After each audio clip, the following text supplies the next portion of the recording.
नमस्कार मित्रों। आज हम संस्कृत साहित्य के सुप्रसिद्ध महाकवि कालिदास के बारे में जानेंगे। महाकवि कालिदास संस्कृत साहित्य के सुप्रसिद्ध कवि हैं।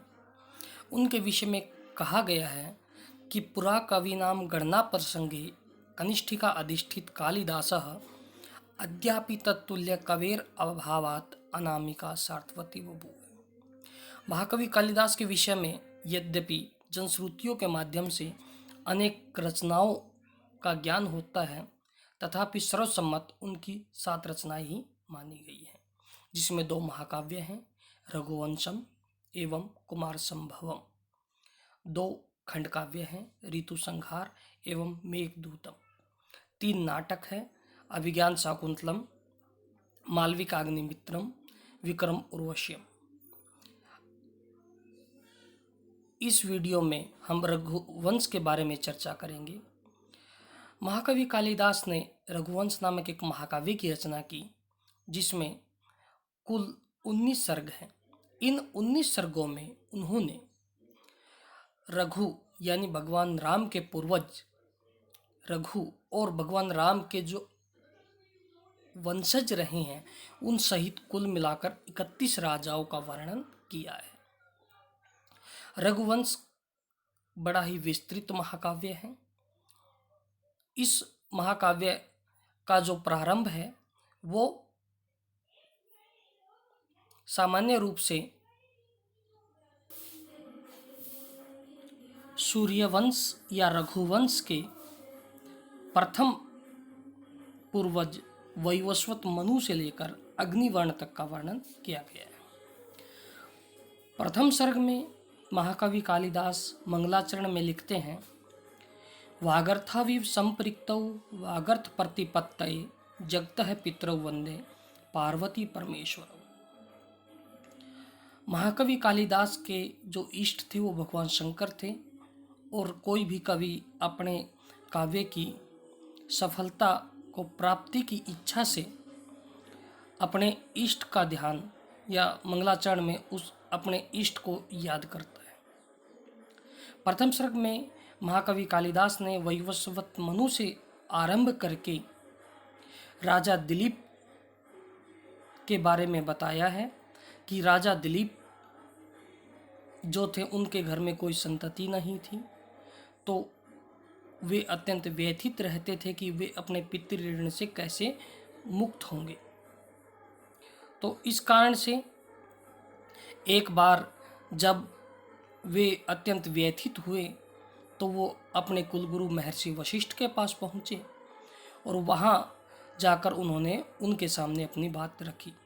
तो महर्षि वशिष्ठ ने योग विद्या से जानकर यह बताया कि आप एक बार स्वर्ग से वापस लौट रहे थे, तो रास्ते में कामधेनु, जिसे सुरभि भी कहा गया है, वो बैठी हुई थी, और एक सामान्य परंपरा थी, एक सम्मान की बात होती थी कि जो कोई कामधेनु के पास से गुजरता था वो सम्मान स्वरूप उसकी प्रदक्षिणा करता था, लेकिन आपने उसकी प्रदक्षिणा नहीं की, जिसके कारण वो आपसे रुष्ट हो गई और उन्होंने आपको श्राप दे दिया कि जब तक आप मेरी या मेरी संतति की सेवा नहीं करोगे तब तक आप के घर में कोई भी संतति नहीं होगी। अतः वर्तमान में सुरभि जो कामधेनु है वो तो वरुण के यज्ञ के कारण कहाँ पाताल लोक में है, और ये उसी नंदिनी, उसी कामधेनु की जो पुत्री है नंदिनी नामक जो गाय है वो मेरे पास है। आप इसकी सेवा करिए और आप इस श्राप से मुक्त हो जाएंगे। इस प्रकार महर्षि वशिष्ठ ने उनको उस सेवा का परामर्श दिया, नंदिनी की सेवा का परामर्श दिया, और इसके उपरांत जो राजा दिलीप हैं वो उसकी सेवा के लिए तत्पर हो गए, वचनबद्ध हो गए। उन्होंने प्रतिज्ञा धारण की कि मैं नंदिनी की सेवा करूँगा। इस प्रकार प्रथम सर्ग की समाप्ति होती है। अब हम विशेषतः व्याख्या की दृष्टि से रघुवंश के द्वितीय सर्ग का अध्ययन करेंगे। द्वितीय सर्ग का अध्ययन करने के बाद हम रघुवंश के 2 खंड, रघुवंश के द्वितीय सर्ग का अध्ययन करेंगे। रघुवंश के द्वितीय सर्ग का अध्ययन करने के बाद हम रघुवंश के द्वितीय सर्ग का अध्ययन करेंगे। द्वितीय सर्ग के प्रारंभ जहाँ से होता है वहाँ पर वर्णन मिलता है कि राजा जो दिलीप है वो सेवा के लिए तत्पर हो गए हैं। किसकी सेवा? नंदिनी की सेवा के लिए। जो नंदिनी जो कि कामधेनु की पुत्री है। तो आइए प्रारंभ करते हैं। अथ प्रजानाम अधिपः प्रभाते जाया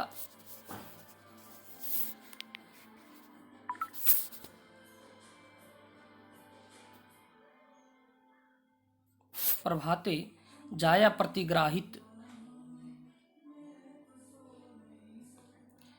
गंधमाल्याम वनाय पीत प्रतिपद वत्साम यशोधनो धेनुम ऋषेर मोमोज। अथ इसके उपरांत, किसके उपरांत?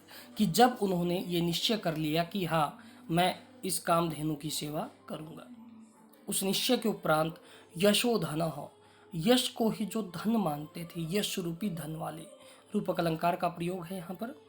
यशोधन, यश रूपी धन वाले, प्रजा नाम, प्रजा के अधिपः जो स्वामी थे, ऐसे उन्होंने धेनुम, धेनु को, किसकी धेनुम? ऋषि धेनुम, उस ऋषि की धेनु को, उस गाय को वनाए, वन के लिए मोमोच छोड़ दिया।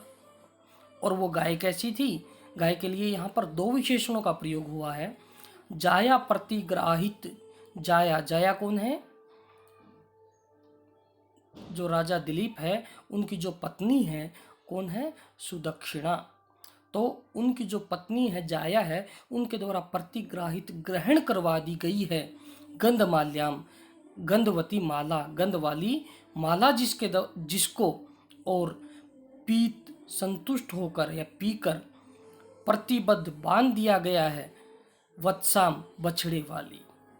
ठीक है, कि जाया प्रतिग्राहित गंधमाल्याम की राजा की पत्नी सुदक्षिणा ने जिसको गंधमाला पहनाई है और जिसके बछड़े को दूध पीने से संतुष्ट होकर बांध दिया गया है, ऐसे ऋषि, उस ऋषि की, कौन से ऋषि की? महर्षि वशिष्ठ की धेनुम, गाय को वनाए, वन के लिए मोमोच, उन्होंने छोड़ दिया।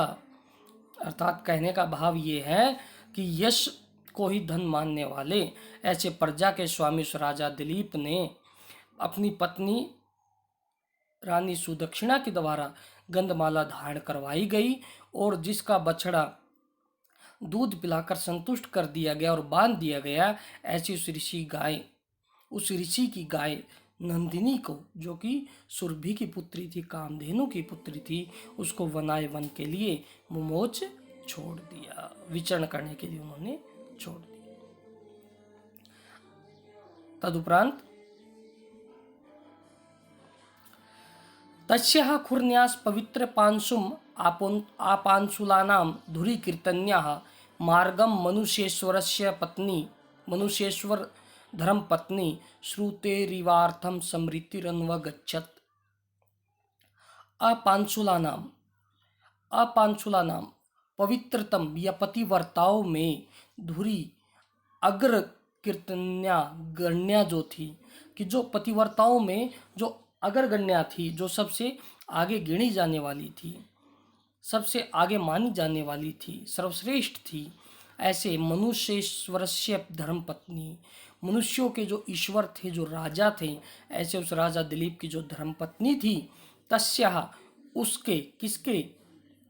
उस नंदिनी के खुर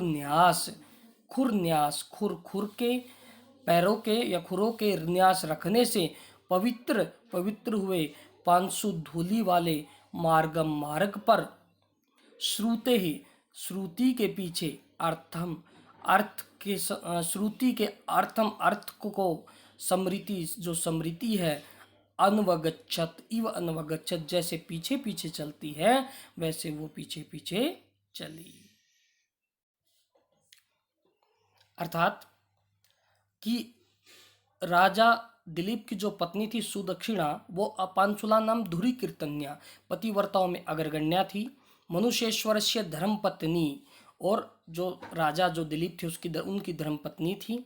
उस तस्याः खुरन्यास, उस नंदिनी के खुरन्यास, खुर रखने से पवित्र हुई 500 धूलि वाले मार्ग पर अन्वगच्छत, उसके पीछे पीछे चली।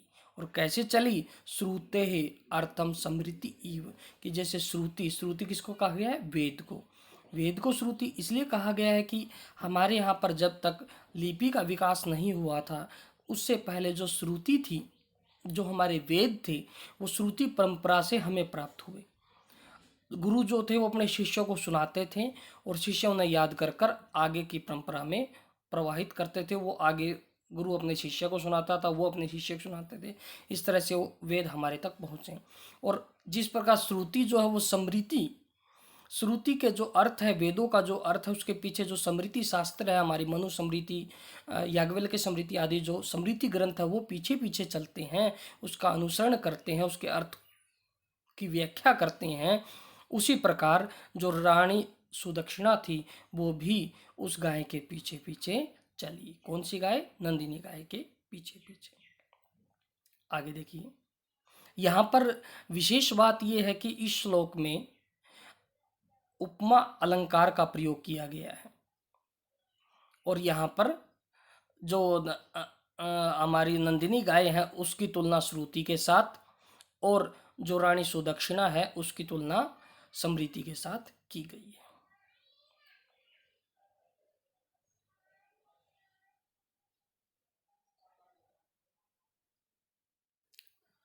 उसके उपरांत निवर्त्य राजा दयिताम दयालुस्ताम सौरभीम सुरभिर्यशोभि पयोधरी भूत चतुष समुद्राम जुगोप गो रूपधराम इव उर्वी, कि दयालु, जो दयालु था, यशोभि सुरभि, जो यशो भी, यश के द्वारा सुरभि, सुगंधित था या यशस्वी था, ऐसे राजा, ये दोनों विशेषण राजा के लिए प्रयुक्त हुए हैं कि जो दयालु भी था और यशस्वी भी था। ऐसे राजा कौन? दिलीप ने।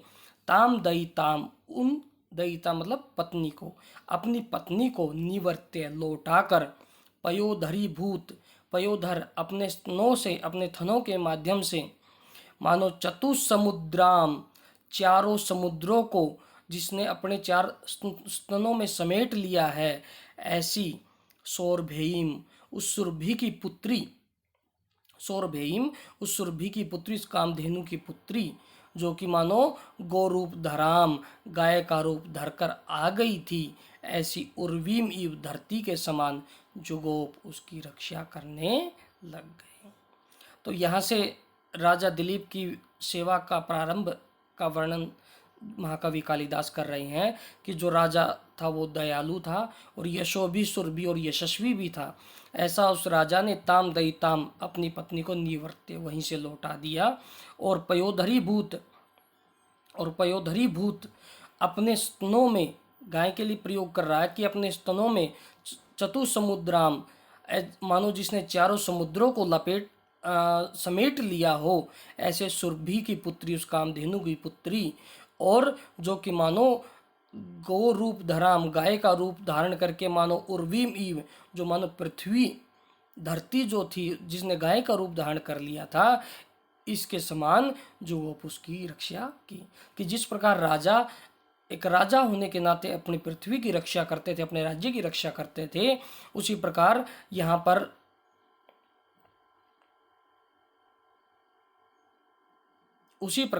पर जो राजा है वो उस गाय की रक्षा करने लगे। और ऐसी कल्पना कर रहा था, ऐसी कल्पना की जा रही है यहाँ पर कि मानो वो गाय नहीं बल्कि धरती ही गाय का रूप धारण करके आ गई हो।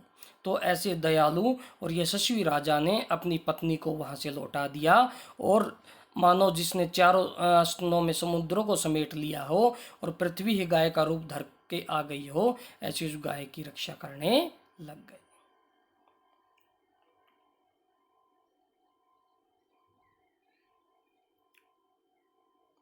अग्रिम श्लोक देखते हैं। वर्ताय तेन अनुचरेण ने धेनोर्नयशेधि शेषपि अनुयायी वर्गः न च अन्यस्तस्य शरीररक्षा सवीर्य गुप्ता ही मनोप्रसूति। वर्ताय, व्रत के लिए, जो उन्होंने प्रतिज्ञा की थी, जो उन्होंने व्रत धारण किया था कि मैं इसकी सेवा करूंगा, किसकी? नंदिनी की।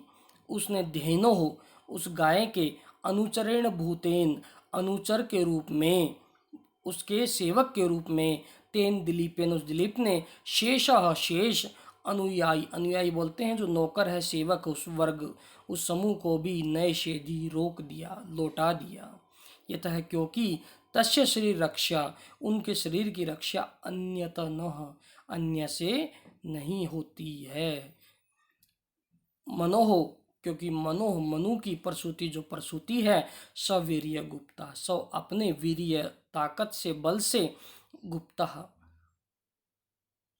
अपने जो ताकत है उससे गुप्ता रक्षित होती है। यहाँ पर जो मनुवंश है, मनु की प्रसूति का वर्णन किया गया है। तो यहाँ पर विशेष बात यह है कि जो सूर्यवंश है या राजा दिलीप जिस रघुवंश में पैदा हुए थे, सूर्यवंश में पैदा हुए थे, उसके जो प्रथम जो पूर्वज थे उनके वो मनु माने जाते हैं, वैवस्वत मनु माने जाते हैं। इसलिए यहाँ पर कह रहा है कि जो मनु की जो प्रसूति है उसको दूसरों से रक्षा करवाने की जरूरत नहीं होती, वो तो अपने शरीर की रक्षा करने में खुद ही समर्थ होती है। वर्ताए, दोबारा देखते हैं इसको, वर्ताए वर्त के लिए धेनु अनुचरेण, उस धेनु के अनुचर उस राजा ने, उस राजा दिलीप ने शेष अनुयायी वर्ग, जो साथ में जो नौकर चल रहे थे, जो सेवक चल रहे थे, अपनी पत्नी को लौटाने के बाद उनको भी उन्होंने लौटा दिया, निषेधी रोक दिया। यतः क्योंकि मनो प्रसूति, जो मनु की प्रसूति है सवीर्य गुप्ता, वो अपने बल से ही रक्षित होती हैं, उनके शरीर की रक्षा करने के लिए अन्यों की आवश्यकता नहीं होती है। अग्रिम श्लोक देखते हैं। आश्वायद भी कवलई तीर्णानाम कंडूयनई दंश निवारणैश्च अव्याहतै स्वर्गतै स तस्या सम्राट समाराधन तत्परो भूत। कि यहाँ इसमें विशेष रूप से वर्णन किया कि उन्होंने उस नंदिनी गाय की सेवा कैसे कैसे की। तो सह सम्राट, वह जो सम्राट थे, कौन? राजा दिलीप। उन्होंने तस्या उसके, तीर्णा नाम किसके, तस्या किसके, उस नंदिनी गाय की, समाराधन तत्पर भूत, उस नंदिनी गाय की समाराधन सेवा में तत्पर भूत, वो राजा तत्पर हो गए। कि सह सम्राट वह राजा तस्या उस गाय के समाराधन सेवा में तत्पर अभूत, तत्पर हो गए। कैसे उन्होंने सेवा की?